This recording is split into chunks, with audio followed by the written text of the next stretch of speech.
One of the reasons I was excited to do this exhibit is because we have a fantastic collection of cookbooks in the Rare Books and Manuscripts Library. We have almost 10,000 volumes, which makes us one of the major collections in the Midwest. The last several years, I've really seen an uptick in interest in faculty who want to come in and bring their classes to special collections to work with cookbooks. And the more I did that, the more I really loved working with cookbooks and wanted to figure out a way to continue to do that. In fall 2022, I taught a first-year seminar based in our cookbook collection. And I think it was maybe around that time or a little before that I connected with Beth Hewitt, and we realized we both loved cookbooks, and I reached out and asked her if she would like to co-curate this exhibit with me, and I was thrilled that she said yes. I have long been interested in cookbooks. Lots of people like cookbooks and they like talking about cookbooks. So Jolie and I had this idea that we would put together a show that would emphasize the strengths of the collection. Jolie and I both wanted to show people how many different kinds of histories could be told through the cookbook. Working with Beth and Jolie and how excited they were with this material and learning more about the history that they were finding within the pages. It was really exciting. I think our goal in the exhibits program is to take that excitement of the curators and how do we pass that on to the visitors who come in. Jolie discovered this quote from Julia Child, which says that cookbooks are an essential ingredient in preserving history. And that preserving was really kind of a wonderful word. With a collection of nearly 10,000 volumes, we had a lot of options, which was fantastic, but also a challenge. So Beth and I spent a period of several months reviewing the materials, making really kind of tough decisions. We knew we wanted to tell the story of cookbooks as history, but through this research process, we discovered what different kinds of histories we were going to tell. We organized the exhibit so that it would tell each of these kinds, like how the cookbook tells the story of a nation, how it tells the story of a world, how it tells the story of an immigrant group, how it tells the story of a family, and then how it tells the story of an individual. The very first case visitors will see when they enter the gallery is the iconic cookbooks case. And this was a case we really wanted to use to welcome people in. We thought we could have cookbooks that would be maybe familiar to people. The case has about 200 years of cookbook history, and you'll see things that are maybe familiar. Betty Crocker is a common one people recognize, but then lesser known works as well. One of the items that I love and want to share with you is American Cookery by Amelia Simmons. This is a really exciting and important cookbook. It's considered the first American cookbook for a few different reasons. One, it is the first by an American for Americans, and it also features indigenous ingredients such as cranberries, squash, cornmeal, things like that would have been available to people in the country at the time. You can see in the title of this cookbook, American Cookery, that Amelia Simmons is making an assertion here. We're going to have our own unique cuisine. Whether or not that's entirely true is up for debate, because Simmons does include British recipes within her cookbook, but there is something exciting and important that she's doing here. And if you look at the title page, you'll see that she says that the recipes in this collection are from imperial plum cake to plain cake for everyone, regardless of your station. So this is not just a cookbook, but it's a democratic project. We were kind of hoping that the cookbooks in the iconic case would be recognizable. I think the two that I was most excited about including was the Betty Crocker cookbook. I think our version is 1966, which for me was the cookbook I grew up with. I remember, watching my mom cook cookies from that book. And then the other cookbook in that case that I really love, partially because I work in American literature, is The Frugal Housewife by Lydia Marie Child. That cookbook was an incredible bestseller. Lydia Marie Child is an author who I teach all the time.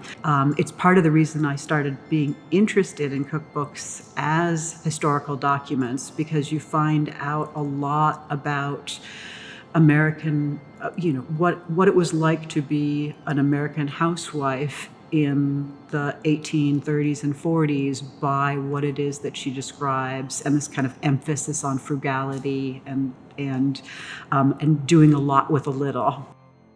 Another cookbook I would love to talk about in the Iconic Cookbooks case is The Joy of Cooking. This has a really fascinating story behind it. Irma Rombauer suddenly and unexpectedly lost her husband and was not sure how she was going to make a living. To the surprise of basically everyone, she decided to write a cookbook, and the cover was designed by Irma Rombauer's daughter, Marian, who had gone to art school and created not only this pretty fantastic cover, but also all of the illustrations throughout the book. This is a really special item for the Rare Books and Manuscripts Library to have, because it was one of 3,000 that were self-published. And this is a first edition, so it's really special.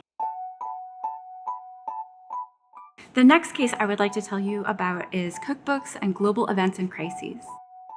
During times of war, during times of crises, the access we have to food changes. What is available is different. And cookbooks provide a really interesting, important record of that. So what you see in this case are examples of different major events throughout about 100 or so years. So an item I would like to point out to you is this cookbook, Foods That Will Win the War. And this came out in 1918 during World War I. So the idea was there wasn't a system of rationing as we saw in World War II, but there was a real need to conserve food and resources to be sent to soldiers and allies overseas. And this cookbook was a real practical guide in how to do that. So the next book I'd like to tell you about is MFK Fisher's How to Cook a Wolf. She was one of the most celebrated food writers of the 20th century. This is a collection of recipes scattered throughout a memoir. MFK Fisher is interested in thinking about what it means to cook and eat during a time of crisis such as World War II. We see here an example in her tomato soup cake recipe. So she has less sugar, less butter, there's no frosting, but there's also this idea that even though it's during a time of scarcity and hardship, you should have a cake. And there's a real understanding in MFK Fisher's work that food can be a source of joy and solace during a time of uncertainty and war. And so that's kind of the idea that we see here in How to Cook a Wolf. So a couple other items I'd like to point out in this case are the COVID-19 cookbooks. And one in particular is the Quarantiney Guide. And these two friends created a series of zines together that featured very simple meals and meal planning, with the understanding that we were all suddenly at home and cooking far more than we ever expected or wanted to, but knowing how to prepare a nice, decent meal for yourself in a time of uncertainty and difficulty. One of my favorite cases to create was the cookbooks and social action, which was a genre that I didn't really know existed before we sat down and started looking at all of the cookbooks. There were a whole lot of cookbooks that had been organized and created on behalf of a wide variety of kinds of social action causes, philanthropic, political, religious or spiritual, public health. So cookbooks are, or at least at one time, were a really good fundraising mechanism. Also, often making arguments on behalf of the particular causes. We have an American suffrage cookbook, and that one is a fundraiser, but it also is a really impassioned argument on behalf of women's right to vote. Another example is Mother Waddles' Soul Food cookbook, put together by Charlotte Waddles, who was an important Detroit philanthropist. a spiritual leader, and she ran a soup kitchen. And it has recipes, but it also has arguments about why it's incredibly important to feed the poor. It's both cookbook, but also social call to action. One of my other really favorite cookbooks in the case is the historical cookbook of the American Negro from the 1950s. And again, it's a fundraiser, and it puts together recipes that come from Black foodways, but it also, even maybe more importantly, it is an example of Black history in a period, early 1950s, where that was not a history that was popularly told. So you're getting a recipe for crackling bread, but you also, it's an opportunity for the reader to learn more about Nat Turner's rebellion and to learn about it from the perspective of the Black community. The next case is Cookbooks and Global Foodways. American cooking really has, almost from the very beginning, been understood as something that is a product of people around the world. Like, here are cookbooks from people who've come to the United States from various places around the globe and brought with them ingredients, cooking techniques, new ways of putting together ingredients that come from abroad and are also indigenous to the Americans. One of the earliest books in the case is the National Cookery Book, which is a really cool cookbook that was created by Ben Franklin's great-granddaughter. It celebrates a wide variety of immigrant foods. It has a chapter that's dedicated to the cooking of American Indians, that includes recipes like baked bear, but then it has a huge section on Indian corn. My other real favorite in this collection is from Cincinnati, and it's a Jewish cookbook because it has a Star of David on the front cover. It's called Aunt Babette's Cookbook. But then when you look through it, it's very assimilationist. It doesn't keep kosher. There are there's not many recipes for pork, but there are a couple, and there are also recipes for shellfish. When you open it up, one of the chapters is called Easter Dishes. And I thought, well, that's odd that we have a cookbook that has a whole chapter on Easter dishes, even though it's a Jewish cookbook.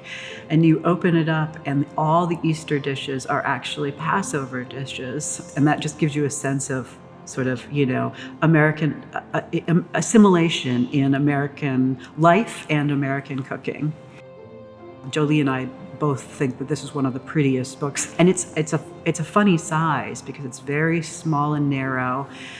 It's published by Rand McNally as part of their travel series, but it's a cookbook. It's understood as being one of the earliest Asian American cookbooks. It's focused ostensibly on both Japanese and Chinese cooking, although most of the recipes have a Chinese focus.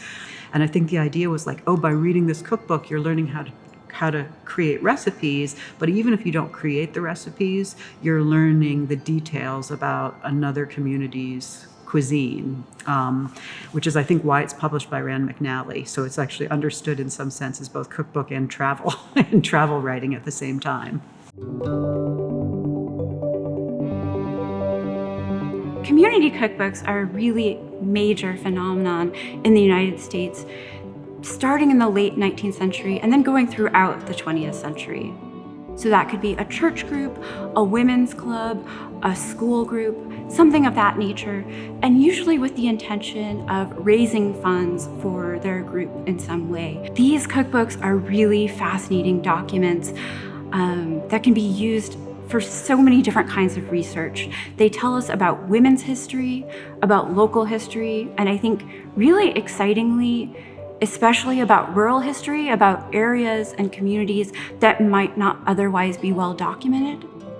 And they tell us about what people were eating there, what foods were important in a particular area. For example, we have a cookbook on display from Columbus that features 2 recipes for the iconic Columbus dish, Johnny Marzetti.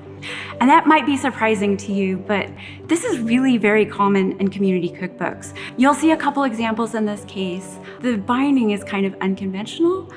We have one example that's metal rings and another one that's yarn binding. So it's clear that these groups were using the materials and resources that were available to them and that were on hand.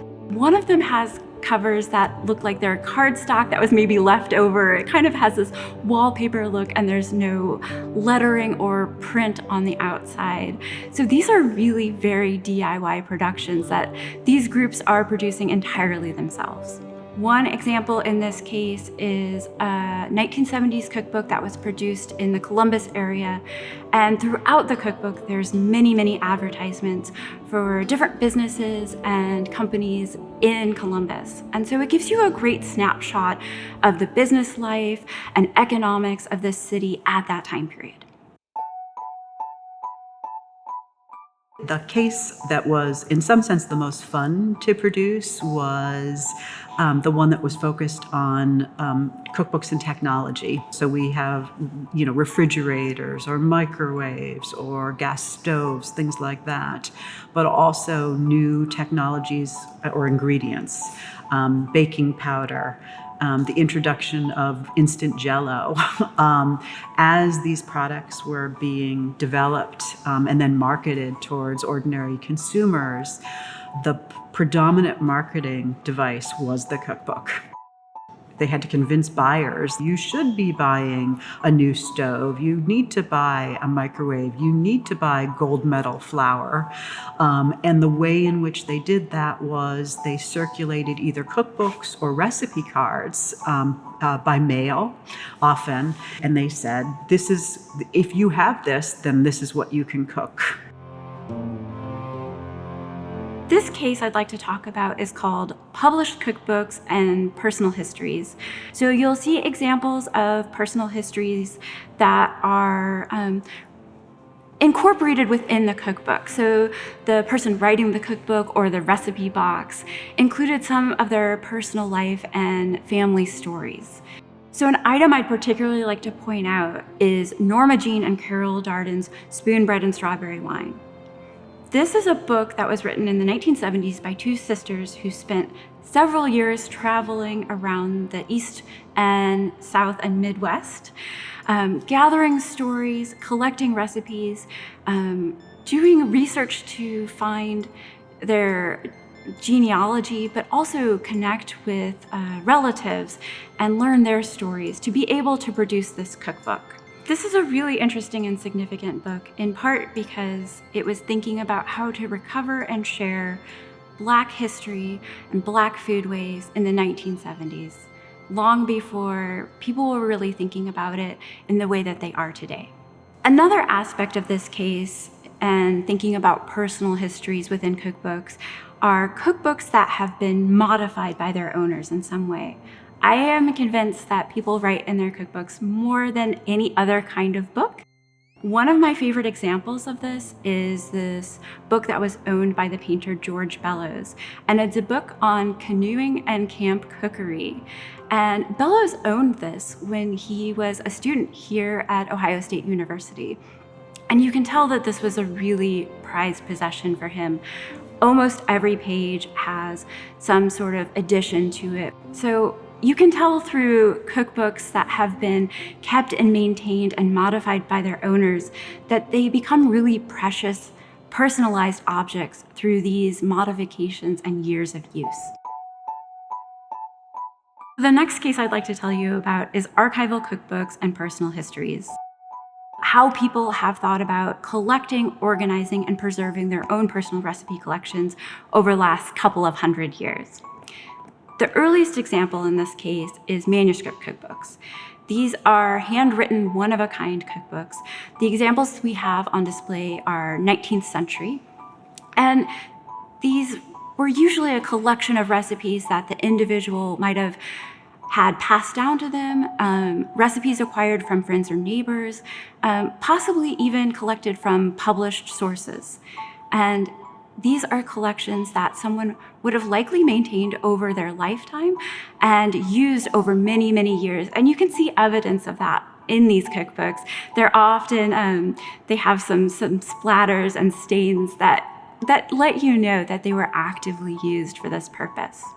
So the next iteration, and I would say improvement on the manuscript cookbook, is the recipe box and cards.